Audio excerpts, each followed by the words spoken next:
All set. All right, we're gonna get to 6 o'clock. We're gonna get the meeting started.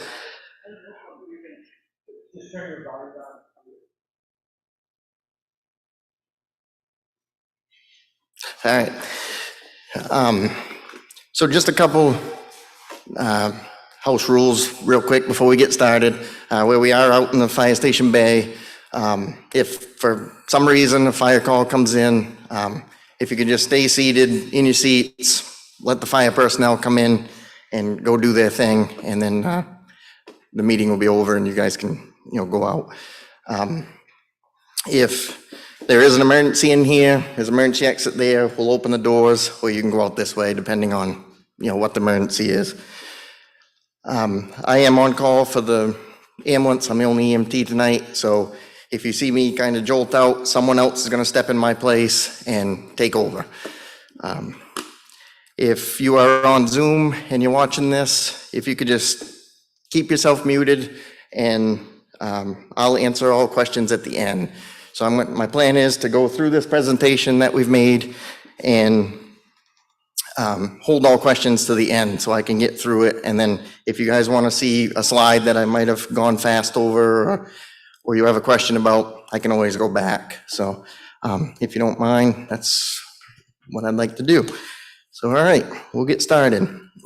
First, I just want to thank everyone. Welcome coming to the presentation tonight. Presentations for Article 9 on the town warrant. This will be just going over the reasoning of why we asked for this to be on the town warrant. So thank you for all attending.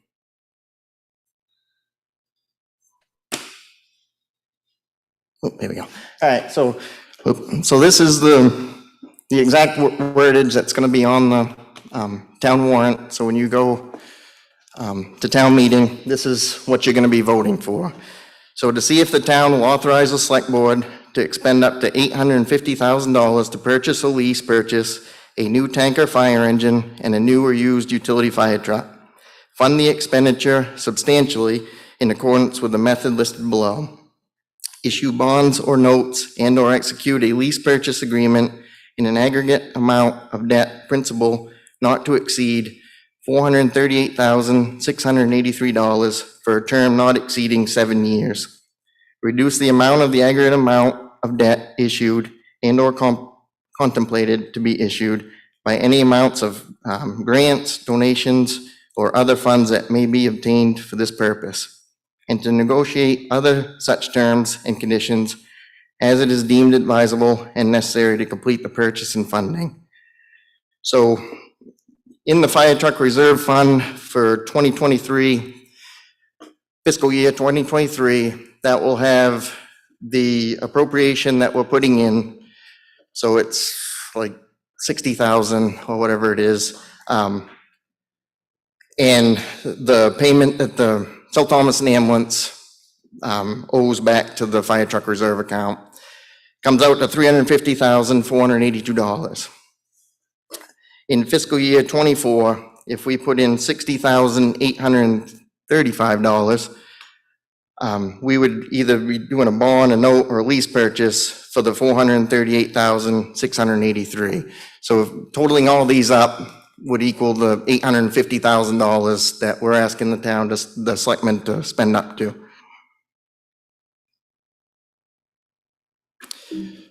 So we formed a truck committee this year after having some issues with a couple of our trucks.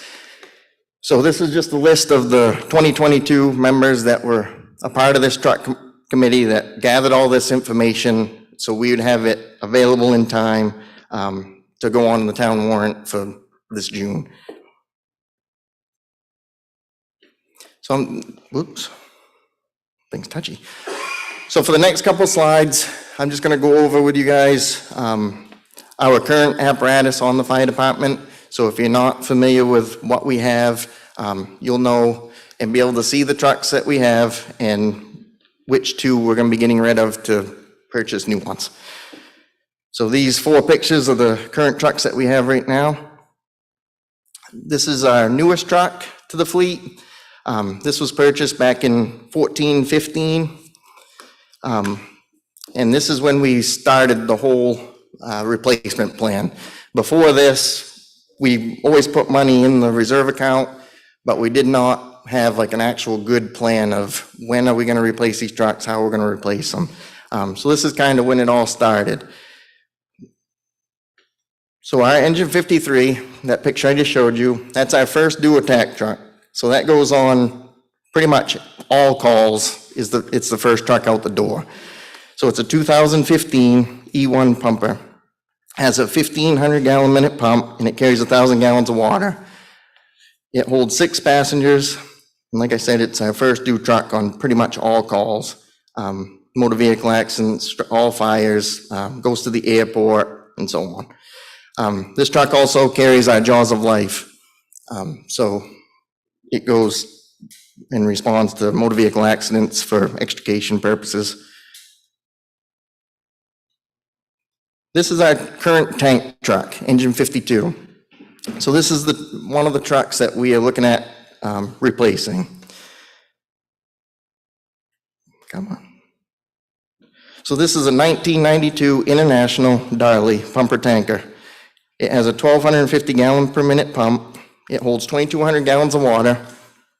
It seats 3 people. Like I said, this is the truck that we're going to replace, and we do know that it has known issues, and it has had some issues in the past couple of years. The vital role of this truck is water supply for the town. Where our town doesn't have hydrants, this is our main water source on the initial attack on fires. We solely rely on tankers, fire ponds, and tanker shuttles from mutual aid towns to get water to our scenes to put out the fire. So if this truck doesn't respond to the scene for some reason, we don't have it anymore, it's broke down, whatever the reason, with the initial fire attack, with the 1,000 gallons on our attack truck, if we just pull one hand line off that truck, we have less than 10 minutes of water to fight that fire with. That's not good if you're the instant commander that's on scene in charge of this whole situation, and you're sending people in a burning building and you have less than 10 minutes of water to get them in there, perform a rescue, and start putting the fire out.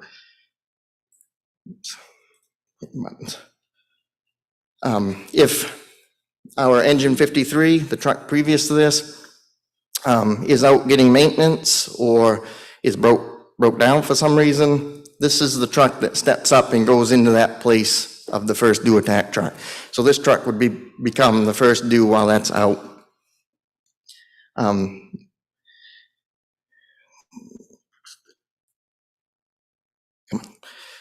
This is our third engine, engine 51.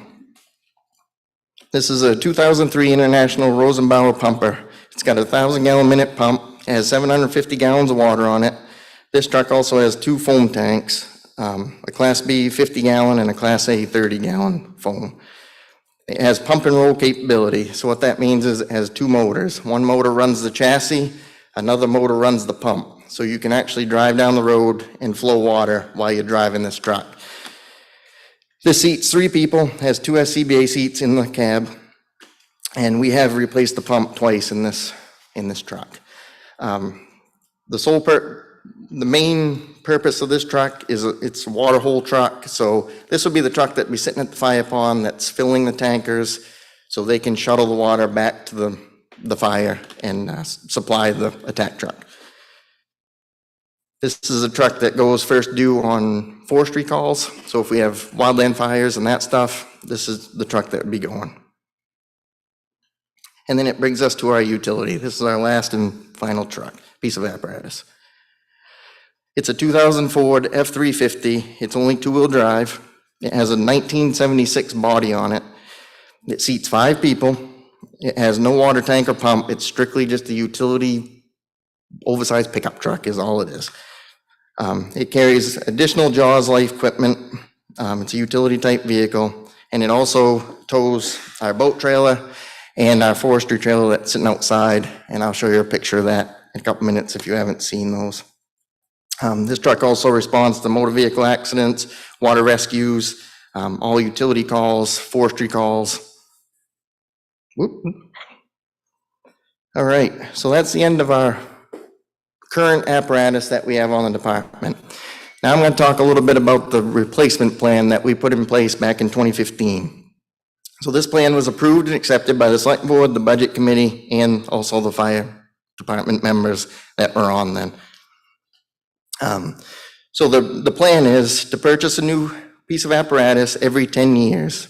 By doing that, the pieces of apparatus will be 30 years old when it comes up to their replacement mark.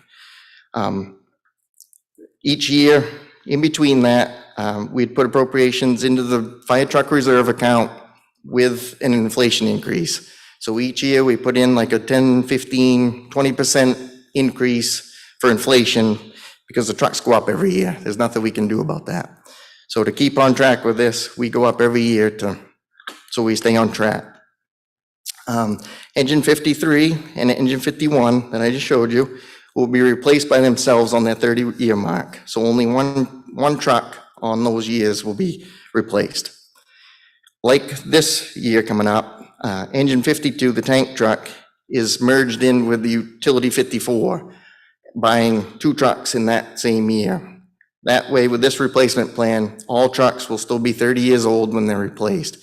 Having 4 pieces of apparatus, we wouldn't be able to do that by doing them on their own. When we came up with this plan, the problem that we had back in 2015 was that we had a 1989 engine and we had a 1992, well, the 1992 that we're getting ready to replace now. They were both going to be due for replacement within 3 years of each other. So we had to come up with a plan to get these spread out a little bit so we don't have this problem anymore with a couple trucks being due within a few years of each other. The most recent apparatus was engine 53. We started that in 2014. The next due is engine 52 and utility 54 in this coming budget season. Engine 51 will be due for replacement in 2033, and then engine 53 will be due again in 2043.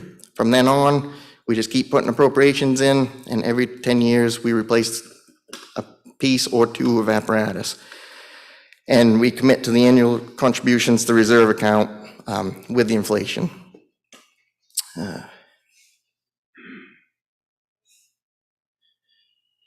So by doing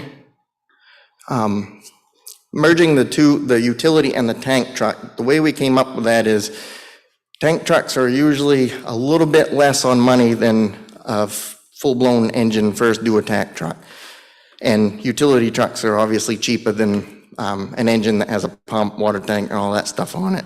So by merging these 2, it kind of equals what one engine would be. So that's kind of how we came up with this replacement plan back in 2015.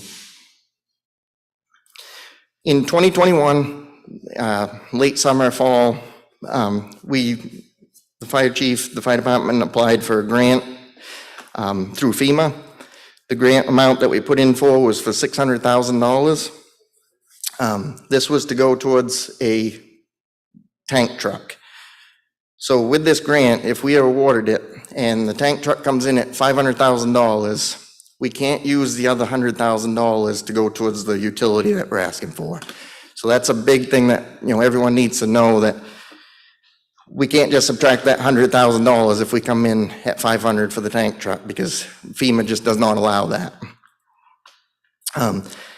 As of today, through FEMA, we're still in the running for this grant. We haven't heard anything bad yet. We've made it through the difficult portion where they weeded out like just the guaranteed people that weren't going to get it, and we're kind of in the round now of where they're starting to look at specifically each item that was asked for and giving out the money. So hopefully, maybe we'll be hearing about it from any time from now until August or something on this first round. Would be really good. And another big bullet here is that we really can't place the order of our tank truck until we hear back from the grant. If we do that, it's going to mess up the grant for us. And like I said, hopefully between June and August, we were really hoping that we would hear before town meeting, but we haven't yet, but there's still a couple weeks. So it'd be really nice if we could. So this here is a video of engine 52 going down the road on a wrecker. We don't like seeing that. We don't need that. So I wanted to throw that in there to show you that this has happened. This just happened last year to us. That was where the video came from. It broke down just right down here, leaving the station. We were actually getting ready to, we were taking it to a mechanic to fix a different problem. And it just happened to be that we weren't responding on a call. We were going to another mechanic and pulled out of the station, and the truck decided to die at that point. So we had to get a wrecker to tow it to the garage. Thankfully, like I said, we weren't on an incident when this happened and pumping water with crews inside of a burning building. So this video here is a structure fire that we had this winter. If you rolled up on scene with that and we didn't have that 2,200 gallons from engine 52 rolling in right behind us with engine 53, you know, if you were the commander on this and we didn't have that 2,200 gallons, we'd be having tankers coming from Warren, Cushion, you know, quite a ways out. And so in a fire truck coming from there, it's gonna take them a minute to get here, and that's our backup water for the initial attack until we can get a system in place for the tanker shuttle. So you can see what we're up against when we respond to a call, and if we didn't have water to start right in attacking this fire, things could have got a lot worse, especially if there were people entrapped. This was a call on Saturday, this past weekend. That's a 100-gallon propane tank that was just filled, and it had a rust hole in the bottom of the tank leaking out at the public landing down by the gig. On arrival, you could smell heavy propane where it was coming out of the bottom of this tank. There was a lot of kids around. There were a lot of fishermen in the river. Luckily, we had our engine 53 and our engine 52 back to back, rolling out of here, giving us 3,200 gallons of water on the initial arrival to dissipate that propane that was coming out of this tank. We had a crew that was standing on the shore with meters, and the meters never went off right on the grout bank by the Lions Club. That's the way the wind was blowing, right towards the gig store. And by doing what we were doing, the meters never went off. We never had high enough levels to hurt anyone. If we didn't have that 2,200 gallons, we wouldn't have been able to keep up with this leak. This leak, to drain this, off-gas this tank, took 10,000 gallons of water that day. We ended up having to call in Owl's Head for their tanker, and with our tanker and their tanker shuttling water, we were able to empty this tank with no harm, no foul. It took a while, but so just my point is, if we didn't have that 2,200 gallons on the initial, I'm not sure what would have happened with the amount of propane that would have been in that low-lying area right there. And that's just these two, the propane leak and the structure fire. I mean, those are just two small little, you know, examples of how vital this tank truck is to this town. And also the mutual aid towns around us that don't have hydrants just like us. They rely on our tank truck just like we do in our own town. That Elm Street fire that I just showed you the video of, the first two towns that would have been there the quickest, probably Rockland and Thomaston, neither of those towns have tank trucks. They come with minimum amount of water. So they're coming in with crew and a pumper. I mean, that's what they're coming in with. So we can't rely on them for water when they're coming in. We're relying on them for manpower. So why purchase now continued? So the replacement plan stays compliant with the plan that was approved in 2015. It spreads out future costs caused by need to purchase 2 trucks within 3 years of each other, like I explained, the 89 and the 92. Availability. With the availability apparatus being almost 2 years out, we'll not have the new truck in budget year 2023. So right now, a brand new fire apparatus, if you ordered it, is at least like a minimum of like a year and a half out to get a brand new truck. It's just with the COVID stuff and everything being behind. We also just heard 2 nights ago from the salesman that we bought engine 53 from. They're one company that has given us a price. They said that the price of their trucks is going up 7.5% next week. So for $450,000 truck going up 7.5%, that's $36,000 that the truck's going up next week. This salesman has been nice enough, and the company, and they've locked us in for a month so we can get past town meeting and see where we're at. But I just want to let everyone know that they're going up, and they're going up fast. Issues with the apparatus. I'm going to show you a chart here in a minute. And the issues with this truck getting a year older and a year older and a year older have risen drastically in the last 3 years. So that's another good reason why I purchase now. So now I'm going to get into some of the issues with the tank truck, engine 52. So July 2nd of 2021, like I showed you in the video and the picture, the truck had to be towed. It went down to Midcoast Diesel and Cushion. What ended up happening was the injector pump let go. When it pulled out of the station, it just decided it was time and it let go. Once they started looking into it and trying to find parts to get this injector pump rebuilt and put back into service, they found that it was really impossible to find parts for this motor in this truck. We had multiple mechanics looking. We had Midcoast Diesel, we had Greenwood, which is where we take our trucks to get serviced and pump test. We had their mechanics looking. There was a bunch of people trying to find these parts, and it got down to the point where we didn't think the truck was going to come back into service and come back to the station. So we went down to the Cushion. We stripped the truck of everything, all the equipment, all the hose, and because we just didn't know when we were going to get it back, if we were even going to. So at that time, we formed the committee and decided we've got to get moving on this replacement plan now before we're without this vital piece of apparatus. So the truck was down there for a couple months. They ended up finding multiple pieces for this injector pump, scavenging them from other pumps, and was able to rebuild it with a temporary fix, is what they said. So this truck, that pump could last, who knows, it could die tonight or it could last for a while. We don't know. They just said this is a temporary fix. We hope it stays going for you. Fall of 2021, it went down to Greenwood in Brunswick for its pump testing and yearly service.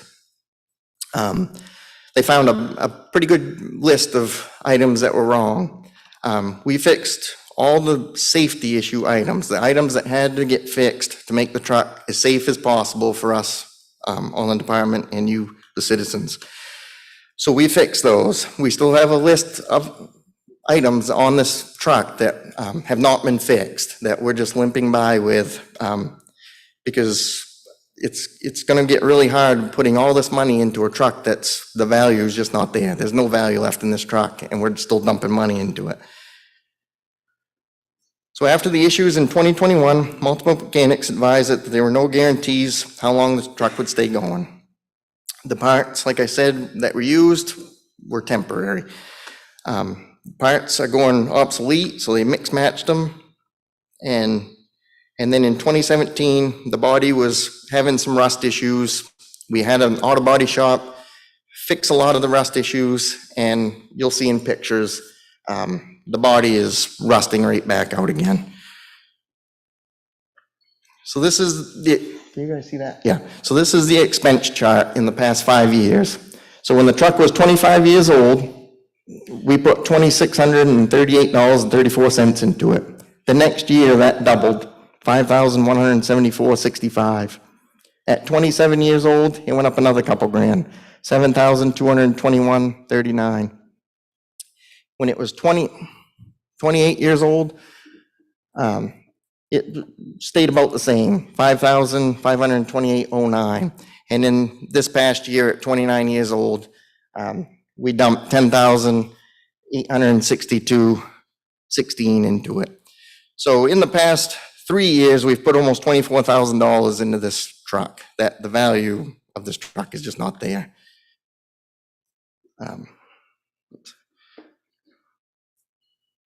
So these next pictures are some of the issues, just the issues that you can see from the outside of the truck walking around it.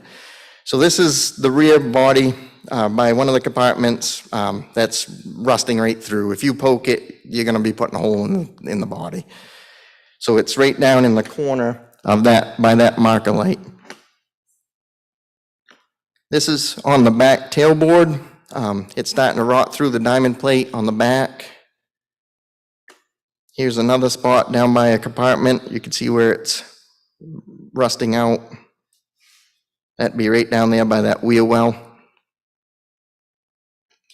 This here is what holds the fuel tank on the driver's side, which is starting to rot out.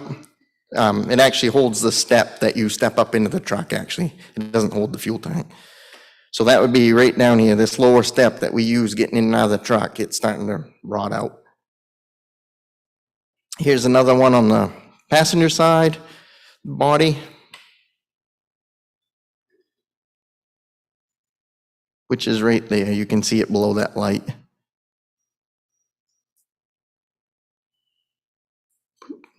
And there's the other rust spot. That's on the other side of the rear tailboard.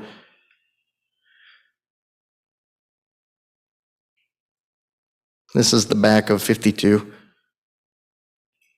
All right, so those are the issues, just some of the issues just walking around the truck that you can see. Now we're going to get into the utility part of it. So like I said earlier, the body on the utility is a 1976.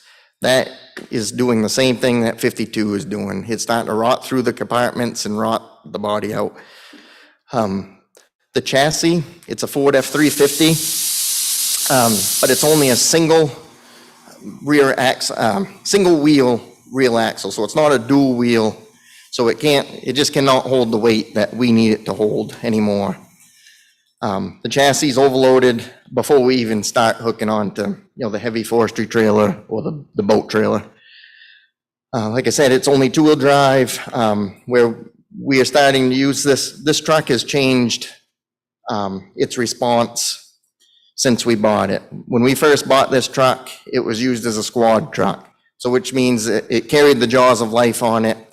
It was almost strictly motor vehicle accident response truck for extrication. It carried all the blocking, all the jaws of life equipment, and then some miscellaneous other stuff. Since purchasing new trucks like Engine 53, that truck has taken the role of the squad, and we turned this just back into just a regular utility truck. So over these few years here, the role has changed quite a bit, and we've outgrown the truck.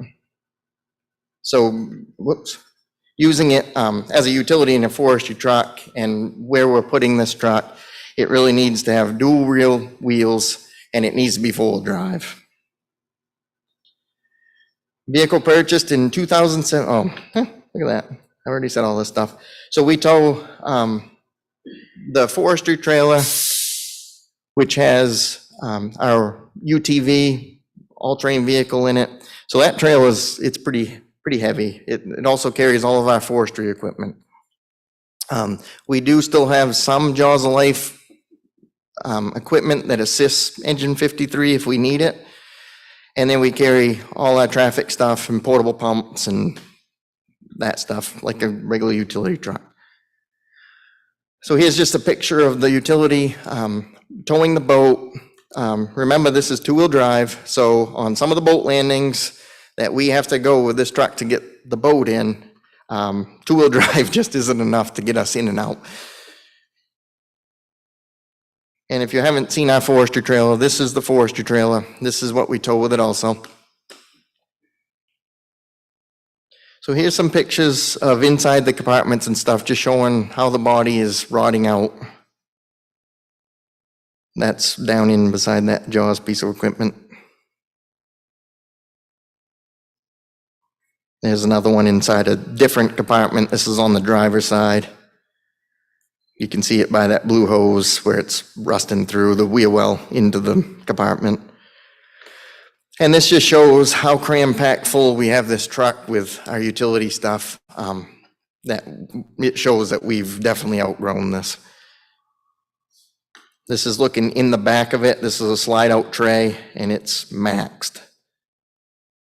There's a better view showing it. Oops, wrong way.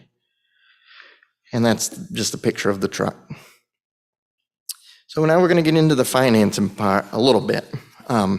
So if the grant is awarded, we would take the grant money to purchase the tank truck. But we still need the town to spend the money for the utility truck. So like I said earlier, if we come in at $500,000 for the tank truck, we cannot spend an extra $100,000 to go towards the utility. So just to make that clear, that the full amount for the utility is going to have to be, paid for a different way. If the grant is denied, we'll take what we have for funds, the $350,000 or whatever it was, from the reserve account and put that towards this $850,000. And then the remaining balance, we'll look into lease purchase, bonds, whatever type of other financing we can find. Okay, so the pros, if it's approved at town meeting, one thing would be locking in the price. So like I just told you, this one company, if we did go with them, it would save us $36,000 right now from the price increase that's coming up. Where we're buying 2 trucks, and if a company offers both trucks and we purchase them through them, there's another discount added onto that by purchasing multiple trucks. Also, if we've ordered the new tank truck and this tank truck dies, there's a possibility, if one is available, that we could get a loaner from the company and use that until our new truck gets here to replace this one. It also keeps us in line with our replacement plan that we need to keep going to be able to keep this working for us. And it also improves safety for the fire personnel and also you as citizens. If it breaks down on the way to your house fire and there's entrapment or something, this is a safety issue for you as well as us. The cons, if not approved now. If the truck is not replaced before it breaks down, this could happen. Longer response times, like I said, when it was down for the 2 months down in Cushion, we brought Warren up to our first alarm assignment. So that way, if a confirmed structure fire came in, Warren was already getting started because we knew it was going to take them that much longer to get here. So instead of waiting until 2nd, 3rd, 4th alarm to get some tankers coming, we bumped them up to try to get them here as quickly as they could to help us. It still takes them a minute to get there. Larger repair bills. So like the chart that I just showed you all, that's a trend that's showing that the older this truck gets, the more money we're putting into it and the value is just not going up on it. The parts are becoming obsolete, just like I said about the injector pump. We got very lucky that we were able to get this truck back in service when we did. Increased price. We know that prices of everything are going skyrocketing. Fire trucks are no different. The impact that can be expected to have on all of our insurance rates. So if we didn't have this 2,200 gallons of water in the station, our ISO rating would change and our insurance rates, fire insurance rates would go up. So in closing, so the reason we're here and going over this stuff is we're asking for your support on Article 9 that will be on the town meeting warrant, so we can move forward with replacing this truck with a new piece of apparatus, well, both trucks with new pieces of apparatus, before we are stranded with a tank truck that does not work anymore and we're waiting on other towns that have a larger response time to come and help us. So we're trying to just get ahead of this while the truck's running right now. Like I said, the lead time for a new piece of apparatus is like at least 1.5 years. And so right now, if we ordered it today, we still have to baby this truck for another 1.5 years to keep it going, to make it until that new truck arrives to get it in service. So I'd like to, thank you all for giving your time up tonight and coming in and listening and seeing our presentation. Now I'm going to open it up to any questions that you guys have for any of us, and we'll try to answer them the best that we can.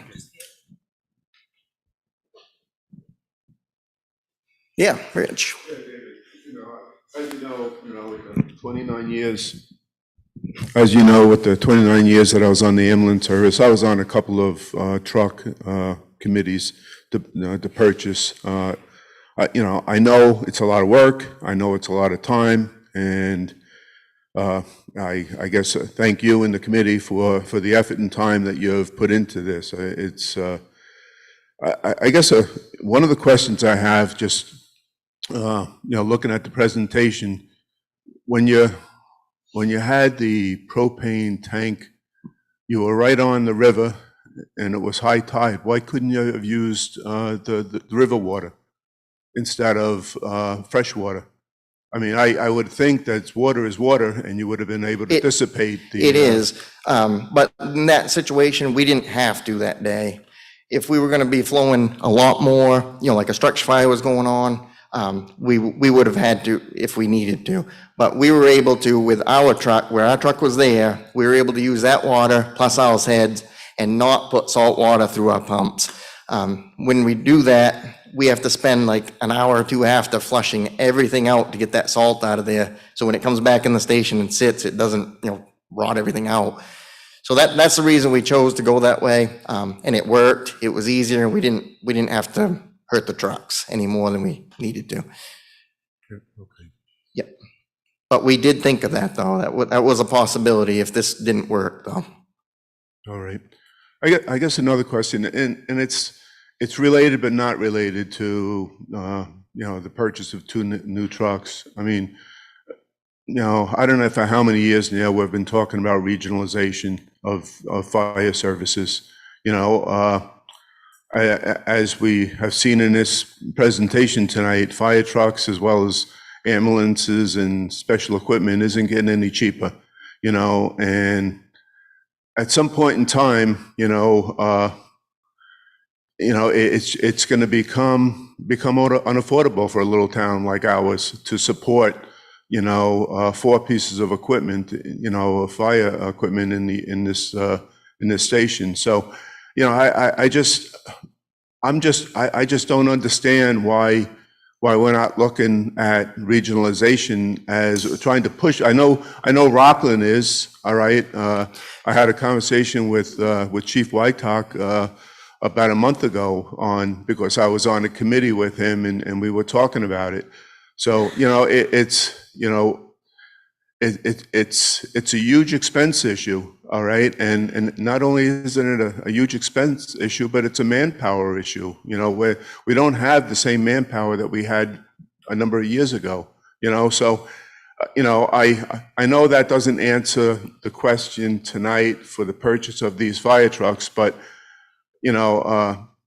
as a taxpayer, I really would like to have a little bit more definitive answers on regionalization, because this question is just going to become asked again and asked again and asked again, and we're not going to be able to afford a 30-year, 10-year plan and buying all this equipment, and everybody's getting older. Younger generation isn't wanting to join. So, it's just, I think it's a further issue problem that the fire service, the volunteer fire service has. Yep. So. And I'll go off from that. I've been in a lot of meetings lately, selectmen's meetings lately. This has been a big topic at almost every selectmen's meeting. And the answer is always the same, that no towns, there's just nothing happening. I mean, that could be years and years and years out, and we can't wait that long for a truck, you know. No one wants to step up to the plate and make the move or do anything. Rockland is talking about stuff, but they're talking about the EMS side stuff with Rockport and Camden and those places. That doesn't really have anything to do with us down here. As far as I know, they're not talking about fire regionalization. They're just strictly talking about EMS regionalization. And there's the reasonings for that up there, which you've probably seen in the papers and stuff over the years. But for something short term, it's not going to happen.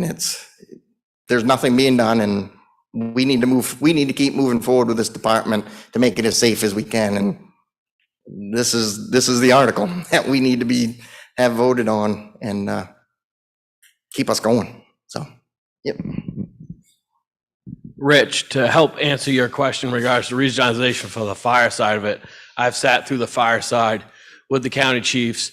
We are discussing it, but like the deputy chief said, getting 16, 17 towns to sit down and agree to it, it's not going to happen overnight.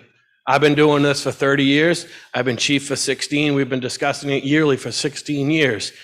And we're not getting anywhere. And it doesn't, like the deputy chief stated, we still need these pieces of apparatus regardless what's going to happen 5, 10, 15 years from now. And the chiefs in this county are not against regionalization. It's going about it in the right way that benefits each town in this county, not just South Thomaston. I'm just one voice as a chief. There's 16 other chiefs that have to come up to this agreement and go forward, and then to have each town agree to it as well.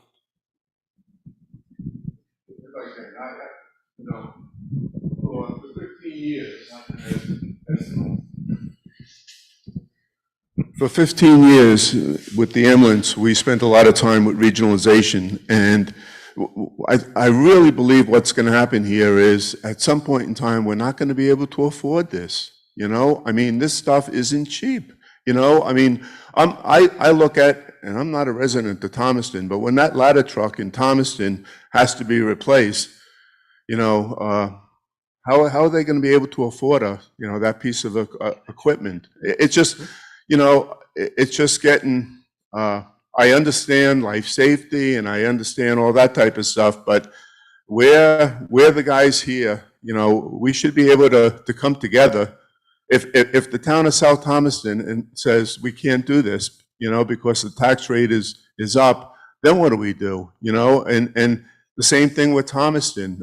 I just attended a meeting in Rockland 2 weeks ago with the budget committee, and their tax rate is going up 7.5%, I think. You know, so it's a question of economics, and I understand safety, I understand life safety.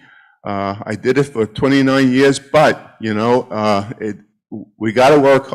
We got to start to really figure this problem out, because it is a huge problem for South Thomaston, for Owl's Head, for St. George, for Cushing, all these little departments in Mid-Coast Maine. I'm not against you. I'm just saying, you know, we got to break the ice.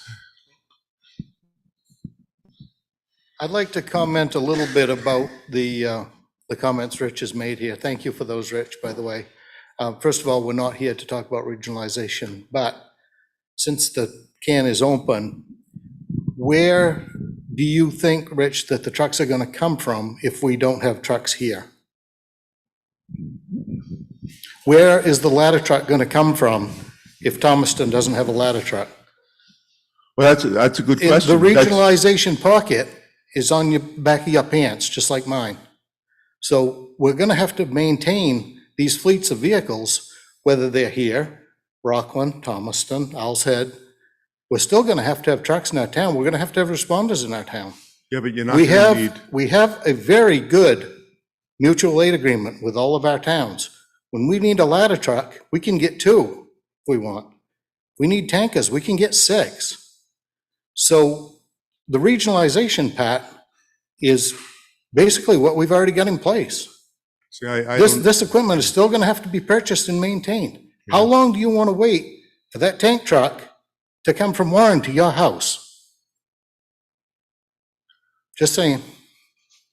Yeah, no, I hear what you're saying, Jerry, but, we got to figure it out, it's just going to become way too expensive with these, with the prices as they keep going up. Where are we going to get? Well, I don't know. There was no mention when we were looking to replace the ambulance a number of years ago. They said, well, go buy a used one, okay, with lower mileage, okay. Yeah, we looked into that. Once again, not easy decisions, and I want to stop talking and I want to start listening to other people who are here with questions, and then if I have more questions, I'll ask them. Well, thank you, Rich. Terry, is there anyone on Zoom that has a question? Okay. Any other questions? Maura? Could you tell us, like St. George, Owl's Head, Cushing, and Warren, how many fire trucks they have each? Because I just wanted to know, is it 4 for every little town, or do they get by with only 2? I just like to see it, because you are correct, we have a great mutual aid program and everybody helps everybody else, but I just was interested to know what the inventory out there is per town, because we're all very similar. Thank you. You did a great job on your presentation too. Thank you. So like St. George, they have multiple, stations where they're so spread out. So they have 8 trucks, I think it is. Owl's Head, yeah, they have 4, at least 4. Cushing just got a brand new tank truck like what we're looking for. They just went through the same thing we did. And Friendship, both of them. Cushing must have 4 too, yeah.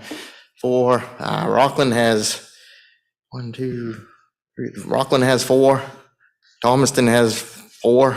Yeah, pretty much everyone has 4, except for like St. George, Rockport, they have 2 stations where they're spread out, so they have, multiple engines and stuff. So they're members that live by the stations, they can come. But yeah, so yeah, about every town's about the same with their responses. Except some have different equipment, like Thomaston, like we talked about. Thomaston has a ladder. We don't need a ladder truck down here because we have, their trucks, and Rockland has one. Did that answer your question? Okay. Can you also elaborate on how many of the all of town, how many tank trucks they have? Because that's the concern when you don't with water, and how many does St. George, Owl's Head, Cushing? So St. George has, 2. Owl's Head has 2. One's a smaller one. Thomaston has none, Rockland has none, Rockport has none, and Camden has none. So you've got Cushing and Warren, Friendship has one, Union has one, and Hope in Washington, but if we're calling way up there, it's a big fire. But so a lot of our surrounding towns right around us, they don't have, tankers that come mutual aid to us. So our main ones is Owl's Head, St. George, and Cushing, I guess, is our main tankers that come. Can I add one more thing to that more, just in regards to the tank trucks? Not every tank truck that the deputy chief listed has the same amount of water. It varies from 1,500 gallons to 3,000. Yeah. I'm fairly new here. My name is Candace Smith. I moved here 2 years ago, and I absolutely love this place. And also, I am a strong supporter of my father, who is now deceased, but he was an EMT trainer, one of the first EMT trainers in Rhode Island that was educated at Mass General and was very involved in the fire department. So I'm very supportive of that, your issues. What I'm hearing is, everybody feels like there is a construct with money or a constriction, I should say, with money. is there a grant committee or is there a funding committee that you have, or is that something that needs to be thought about so that you have ongoing funds that are being raised for these needs? Because I support you in every single question and concern that you've had. Thank you. Yeah, like I had mentioned, 2021, we did put the FEMA grant in, so we are trying to, to, Is FEMA the only resource that you have at this point for grants? That's something I mean, if there are other people out there in this town that we can look at, options, grant options for you. Well, I can answer that question as I typically run majority of the grants. In regards to what we're going for tonight, what we're asking for a piece of apparatus, FEMA is it. Now, in the aspects of equipment and stuff like that, there are other opportunities, but FEMA is, I would say, the top dog or top amount giver in the aspects of grants. But we're going against however many other departments there are in the United States. So it all depends on how well I wrote the grant or the company I worked with that wrote the grant and what our needs are versus, say, another department. Welcome.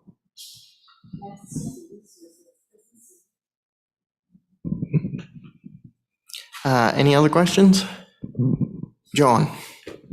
This is a very minor technical question. When you said if we don't have this tank, our insurance rates, our ISO rating would change and our insurance rates would change, what you mean by our is every homeowner out there. Is that? Yeah. That's correct? Yes, the taxpayers in South Right. Thomaston. So it's not the town's insurance, it's Yes. my house, your house. Exactly. And do you have a sense on what that annual increase might be? That's probably not a fair question, but, No, I don't. No. okay. I just know it goes by how many gallons of water is available that we have on site, so when we respond to your house, we have so much amount of water, and that's why your rating is set at that. So if Okay. you take 2,200 gallons out of that rating is gonna change. It's gonna bump us up or down, however it works. Okay. And that would impact basically Every home, every homeowner, every structure, Yep. every barn, every whatever. exactly. Okay. Yep, Just a side note to what John's question in regards to the insurance aspect, the lowest number you can get is a 10. Means you have absolutely no fire department. Then you go to a 9, which we've been a 9 for probably 25 years. A few years back, I got us up to an 8B because of our training and the amount of water we have and our response times. The only way to increase it right now, 2 reasons we can increase, probably 3, is increase the amount of water on trucks, hydrant system, Atlantic Ocean. Those all take money. So to keep us at the 8B, which is a good thing for our town and keeps your guys' insurance ratings down as best we can, is where we're at. thank you. Any other questions? Anyone on Zoom? No? Well, all right. Well, I guess we'll finish the meeting then, if there's no more questions. Like I said before, thank you all for giving up the time and coming out and talking to us and learning about this, and we'll see you at town meeting, and hope we get your vote. Thank you all. Thank you.